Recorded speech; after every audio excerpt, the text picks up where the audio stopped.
ಸುರೇಶ್ ಅವರಿಗೆ ಮೊದಲೇ ಬಾರಿ ಏನು ಭೇಟಿ ಮಾಡ್ತಿಲ್ಲ. ಬೆಂಗಳೂರಲ್ಲಿ ನಾನು ಕ್ವಾರ್ಟರ್ಸಲ್ಲಿ ಇದ್ರೆ ಅವ್ರು ಬರ್ತಾರೆ, ಅವ್ರು ಯಾವಾಗನ ಇಲ್ಲಿದ್ರೆ ಅವ್ರ ಮನೆಗೆ ಬಂದು ಭೇಟಿ ಮಾಡೋದು ನಾವು ಇಬ್ಬರದು ಸಹಜ. ತಿಂಗಳಿಗೆ 4 ಸತಿ ಭೇಟಿ ಮಾಡ್ತೀವಿ ನಾವು. ಎಷ್ಟು? ತಿಂಗಳಿಗೆ 4 ಸತಿ. ನೀವು ನೋಡಿರ್ಬೋದು ಭಾಳ ಸತಿ. ಅವ್ರು ನನ್ನ ಫೋನ್ ಮಾಡ್ತಾರೆ, ಅವ್ರು ಕ್ವಾರ್ಟರ್ಸಲ್ಲಿ ಇದ್ರೆ ಕ್ವಾರ್ಟರ್ಸ್ಗೆ ಬರ್ತಾರೆ, ಇಲ್ಲ ನಾನು ಇವ್ರ ಮನೇಲಿದ್ರೆ ನಾನು ಬರ್ತೀನಿ. ಅದು ಮಾಮೂಲಿ. ನಮ್ದು ಇಬ್ಬರು ಸ್ನೇಹಿತ ಇವತ್ತಿಂದ ಇಲ್ಲ, ಭಾಳ ವರ್ಷದಿಂದ ಇರೋದು ನಾವು. ಏನು ಚರ್ಚೆ ಇಲ್ಲ ಸರ್, ನಾವು ಇಬ್ಬರು ಸ್ನೇಹಿತರು. ಸಹಜವಾಗಿ ತಾವು ಮೊದಲ ಬಾರಿಗೆ ಸಚಿವ ಸಂಪುಟದಲ್ಲಿ ಬರ್ತೀರಿ, ಮೊದಲ ಲಿಸ್ಟಲ್ಲಿ ಅಂತ ಇತ್ತು, ತಡವಾಗಿದೆ. ಹಾಗಾಗಿ ಸಹಜವಾಗಿ ಕುತೂಹಲ ಇದೆ. ತಮ್ಮ 2ನೇ ಲಿಸ್ಟ್ ಬರುವ ಕುತೂಹಲ ಏನಿಲ್ಲ. ನಾನು ಪದೇ ಅವಾಗ ಹೇಳ್ತಾನೆ ಇರ್ತೀನಿ, ನಮ್ಮ ಪಕ್ಷ ಹೈಕಮಾಂಡ್ ಏನು ನಿರ್ಧಾರ ಮಾಡಿದಾಗ ಅದಕ್ಕೆ ಬದ್ಧ ಅಂತ. ಫಸ್ಟ್ ಲಿಸ್ಟಲ್ಲಿ ಮಾಡ್ತಾರಂತ ನಿರೀಕ್ಷೆ ಇಟ್ಕೊಂಡಿದೆ, ಸೆಕೆಂಡ್ ಲಿಸ್ಟಲ್ಲೂ ಮಾಡ್ತೀನಿ ಅಂತ ನಿರೀಕ್ಷೆ ಇಟ್ಕೊಂಡಿದ್ದೀನಿ. ಮಾಡಿಲ್ಲ ಅಂದರೂ ನನಗೇನು ಸಮಸ್ಯೆ ಇಲ್ಲ, ತೊಂದರೆ. ಏನಕ್ಕೆ ಪ್ರೊಟೆಸ್ಟ್ ನಾನು ಅಭಿಮಾನಿಗಳು ಮಾಡ್ತಾರೆ, ನಾನು ಮಾಡ್ತಾಯಿದ್ದೀನಿ. ಈಗ ನಾನು ಕೇಳ್ತಾ ಇದ್ದೀನಿ, ನಾನು ಮಂತ್ರಿ ಮಾಡಿ ಅಂತ ಮಾಧ್ಯಮದಲ್ಲಿ ಕೇಳ್ತಾ ಇದ್ದೀನಿ.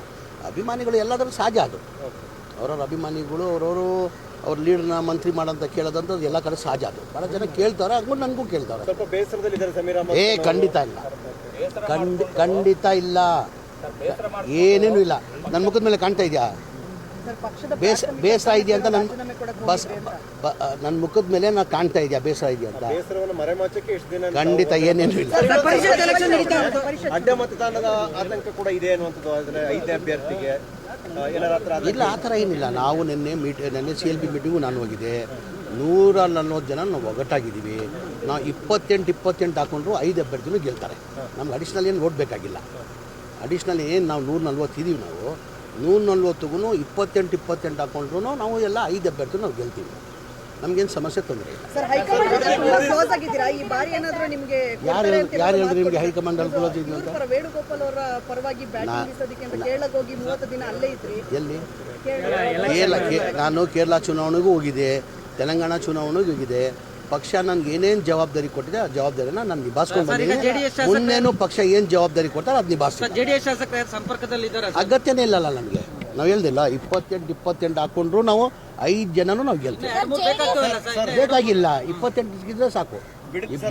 ಟೌನ್ಶಿಪ್ ವಿಚಾರದಲ್ಲಿ ಸಾಕಷ್ಟು ಜಟಾಪಟಿ ನಡೆದಿದೆ. ಕುಮಾರಸ್ವಾಮಿ ಅವರು ಸರ್ಕಾರದ ವಿರುದ್ಧ ಈಗ ಟೌನ್ಶಿಪ್ ಮಾಡಬೇಕಂತ ಶುರು ಮಾಡಿದೆ, ಚಾಲನೆ ಕೊಟ್ಟಿದ್ದೆ ಕುಮಾರಸ್ವಾಮಿ ಅವರು. ತಮಗೆಲ್ಲ ಗೊತ್ತಿದೆ. 2006ರಲ್ಲಿ ಅವಾಗಲೂ ನಾನು ಮಂತ್ರಿ ಆಗಿದ್ದೆ. ಇದು ಚಾಲನೆ ಕೊಟ್ಟಿದ್ಯಾರು? ಕುಮಾರಸ್ವಾಮಿ ತಾನೆ. ಈ ಟೌನ್ಶಿಪ್ ಆಗಬೇಕು ಬಿಡ್ದಿಲ್ಲ ಅಂತ ಶುರು ಮಾಡಿದ್ದು ಚಾಲನೆ ಕೊಟ್ಟಿದ್ದೆ ಕುಮಾರಸ್ವಾಮಿ ಅವರು. ಅವ್ರ ಟೈಮಲ್ಲೇ ತಾನೆ 2000 ಮಾಡ್ತಾ ಇದ್ದಾರೆ ಸರ್. ಈ ವಿರೋಧ ಅಂದರೆ ಅವ್ರು ಸಹಿಸ್ಕೊಳ್ಳೋಕ್ಕಾಗ್ತಾಯಿಲ್ಲ. ಒಳ್ಳೆ ಕೆಲಸ ಆಗ್ತಾಯಿದೆ, ಸಹಿಸ್ಕೊಳ್ಳೋಕ್ಕಾಗ್ತಾಯಿಲ್ಲ. ರೈತರಿಗೆ ಅನುಕೂಲ ಆಗಿಬಿಡ್ತಾರೆ, ರೈತರೆಲ್ಲ ಶ್ರೀಮಂತರಾಗ್ಬಿಡ್ತಾರೆ. ಅವ್ರಿಗೇನು ರೈತರಾಗೇ ಇರಬೇಕು, ಶ್ರೀಮಂತರಾಗಬಾರ್ದಂತ. ಈಗ ಟೌನ್ಶಿಪ್ ಆದರೆ ಏನಾಗ್ತದೆ? ಲ್ಯಾಂಡ್ ವ್ಯಾಲ್ಯೂ ಜಾಸ್ತಿ ಆಗ್ತದೆ, ಲ್ಯಾಂಡ್ ವ್ಯಾಲ್ಯೂ ಬರ್ತದೆ.